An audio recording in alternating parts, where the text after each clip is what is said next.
Assalamualaikum warahmatullahi wabarakatuh. Masih bersama saya Teguh Santoso.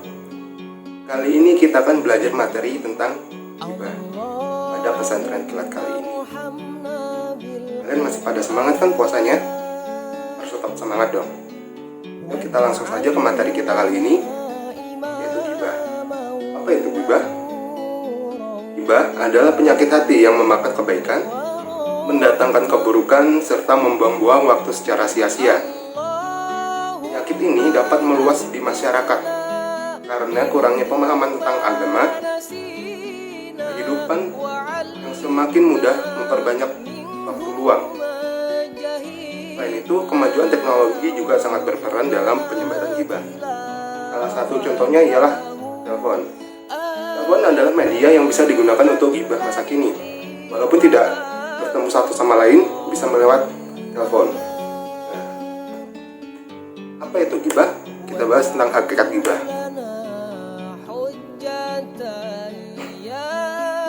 Ghibah adalah membicarakan orang lain dengan hal yang tidak disenanginya. Bila ia mengetahuinya, ingat tidak disenangi bila orangnya tahu. Itu ghibah. Baik yang disebut-sebut itu kekurangan yang ada pada badannya, nasab, tabiat, ucapan maupun agama hingga pakaiannya, serta rumah ataupun harta miliknya. Menyebut kekurangannya yang ada pada badannya seperti mengatakan ia pendek, hitam, kurus, dan lain sebagainya. Atau pada agamanya bisa juga, seperti mengatakan ia pembohong, fasik, munafik, dan lainnya. Kadang orang itu tidak sadar ya, telah melakukan ghibah. Saat diperingatkan, ia akan menjawab, yang saya katakan itu benar adanya. Padahal Rasulullah SAW dengan tegasnya menyatakan perbuatan tersebut adalah ghibah. Ketika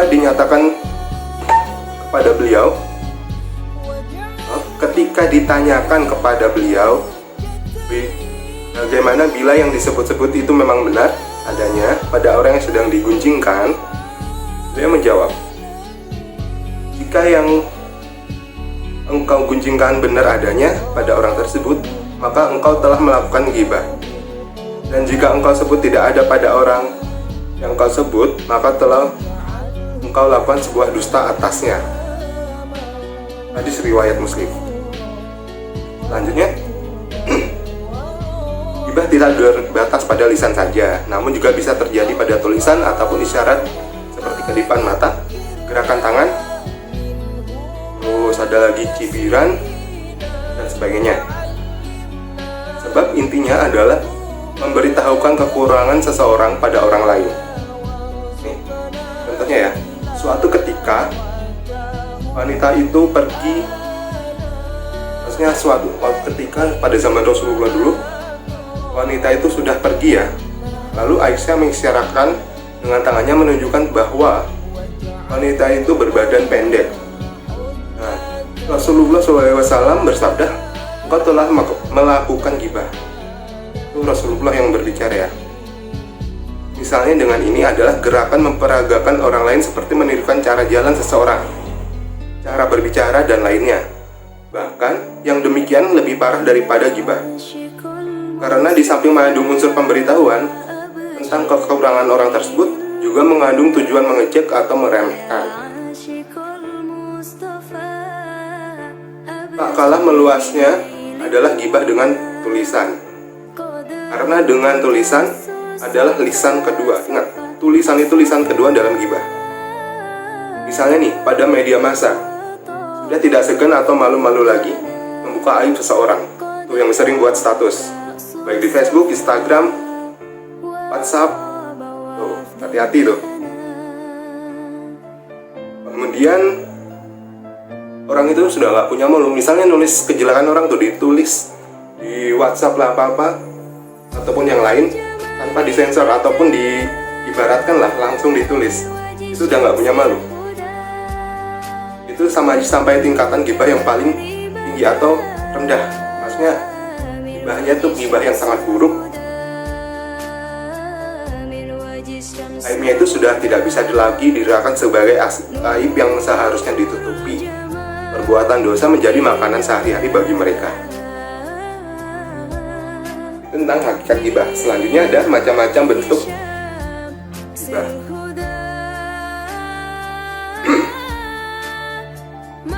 Ghibah itu mempunyai beberapa macam bentuk.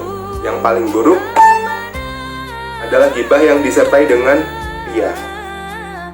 Seperti mengatakan, saya berlindung kepada Allah dari perbuatan yang tidak tahu malu semacam ini. Semoga Allah menjagaku dari perbuatan itu. Padahal maksudnya mengungkapkan ketidaksenangannya kepada orang lain, namun dia menggunakan ungkapan doa untuk mengutarakan maksudnya.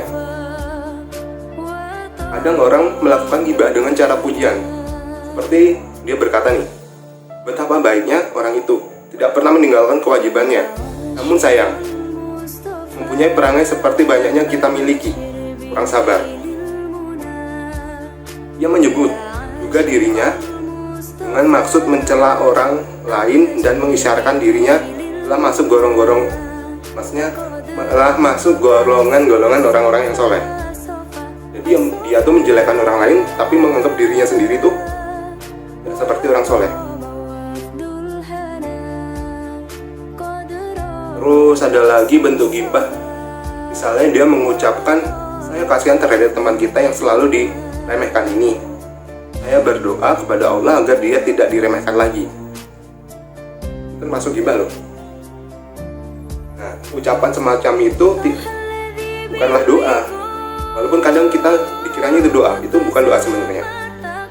Karena jika ia menginginkan doanya, tentu ia akan berdoa dalam kesendiriannya, tidak mengutarakannya semacam itu. Jadi doa itu nggak boleh diucapkan di mana-mana, hanya mengucapkan sendiri. Nah, ghibah itu ada macam-macamnya.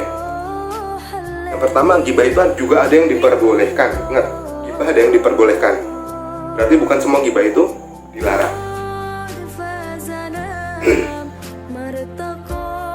Ada 6 jenis ghibah yang diperbolehkan. Yang pertama, melaporkan perbuatan aniaya. Orang yang teraniaya boleh melaporkan kepada hakim yang dengan mengatakan ia telah dianiaya seseorang. Nah, pada dasarnya ini adalah perbuatan ghibah loh. Namun karena dimaksudkan untuk tujuan yang benar, maka ini diperbolehkan dalam agama. Nah, untuk pembelaan diri, maksudnya pembelaan diri jika kita emang terpojok teraniaya, boleh melakukan ghibah. Tapi itu bukan ghibah yang dilarang, melainkan itu ghibah yang boleh dilakukan. Kedua, itu ada usaha untuk mengubah kemungkaran dan membantu seorang keluar dari perbuatan maksiat, seperti mengutarakan kepada orang lain mempunyai kekuasaan untuk mengubah kemungkaran tersebut. Misalnya nih, si A telah berbuat tidak benar, cegahlah dia. Maksudnya itu adalah meminta orang lain untuk mengubah kemungkaran dia, kemungkaran si A tadi. Jika tidak bermaksud demikian, maka ucapkanlah tadi adalah ghibah yang diharamkan. Kalau tujuannya berbeda, udah berarti itu haram, nggak boleh. Terus ada lagi yang ketiga, ghibah tujuan untuk meminta nasihat. Nih, misalnya nih, ayah saya telah berbuat begini kepada saya. Apakah perbuatannya diperbolehkan? Bagaimana cara agar tidak diperlakukan sedemikian lagi? Bagaimana cara mendapatkan hak saya? Itu boleh, itu bukan termasuk ghibah ya. Nah, selanjutnya yang keempat, untuk memperingatkan atau menasihati kaum muslim. Contohnya dalam hal ini itu adalah menyebut yang dilakukan para ulama hadis yang dulu-dulu nih.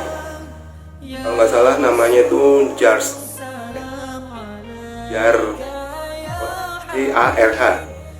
menyebut celah perawi hadis. Hal ini itu diperbolehkan oleh ulama, bahkan menjadi wajib karena mengandung maslahat untuk umat Islam.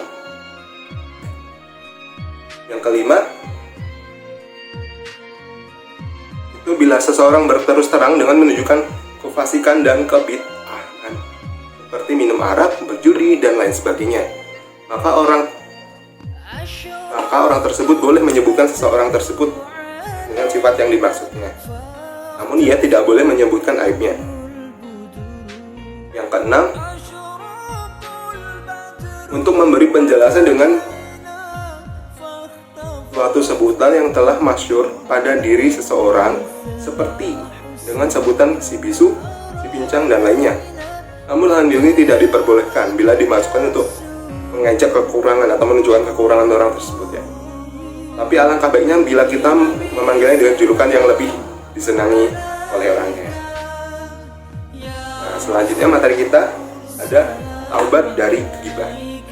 Bagaimana cara kita bertaubat dari ghibah?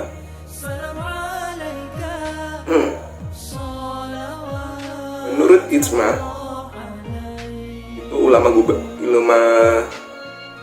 maksudnya ijma ulama, ghibah itu termasuk dosa besar. Nah, pada dasarnya orang yang melakukan ghibah telah melakukan dua kejahatan.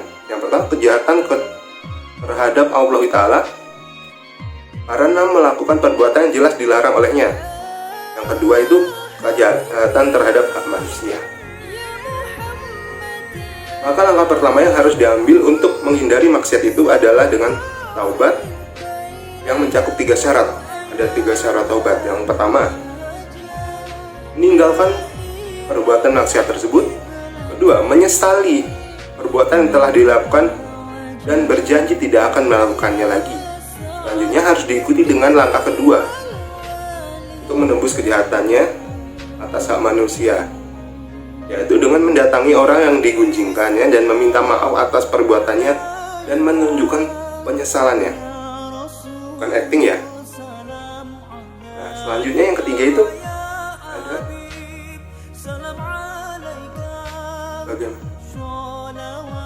Hal tersebut itu dilakukan bila orang yang dibicarakan mengetahui telah dibicarakan. Jadi hal 1, 2 tadi dilakukan ketika orang yang dibicarakan tadi gibahin itu tahu kalau dia sedang digibahin oleh si A, si B. Maka si A, si B itu harus datang dan meminta maaf dan mengakui perbuatannya. Tapi kalau yang digibahin itu belum tahu, maka bagi ia gibahnya atas hendaknya mendoakannya dengan kebaikan dan berjanji pada dirinya sendiri untuk tidak mengulanginya.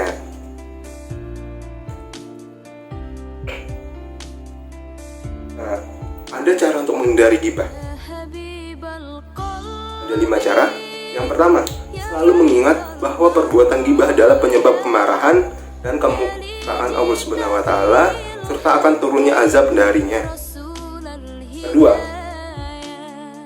bahwasanya timbangan kebaikan perilaku ghibah atau maksudnya kebaikan pelaku ghibah akan dipindah kepada orang yang digunjingkan. Ingat, berarti amal yang kita perbuat ketika kita menggibah orang lain, amal kita sendiri itu akan pindah ke orang tersebut, orang yang kita gibahin itu.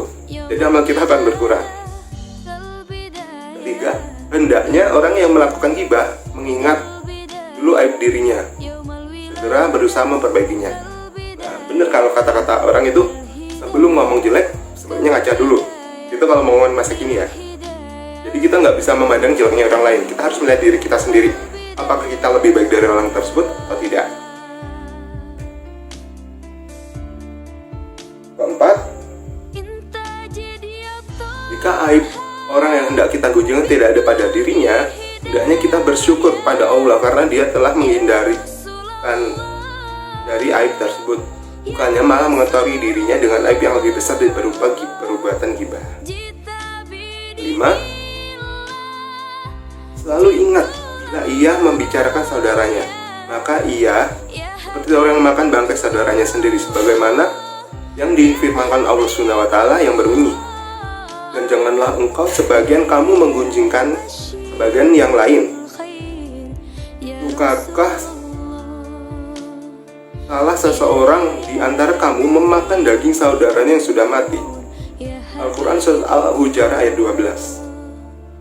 Selanjutnya yang keenam, ada hukumnya wajib mengingatkan orang yang sedang melakukan ghibah bahwa perbuatan tersebut hukumnya haram dan dimurkai oleh Allah Subhanahu wa Ta'ala.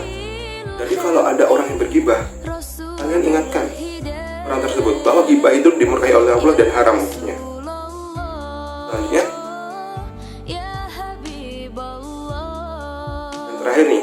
selalu mengingat ayat-ayat dan hadis-hadis yang telah melarang gibah, selalu menjaga lisan agar tidak terjadi gibah. Mudah-mudahan Allah Subhanahu wa Ta'ala selalu menjauhkan kita dari perbuatan yang tidak terpuji.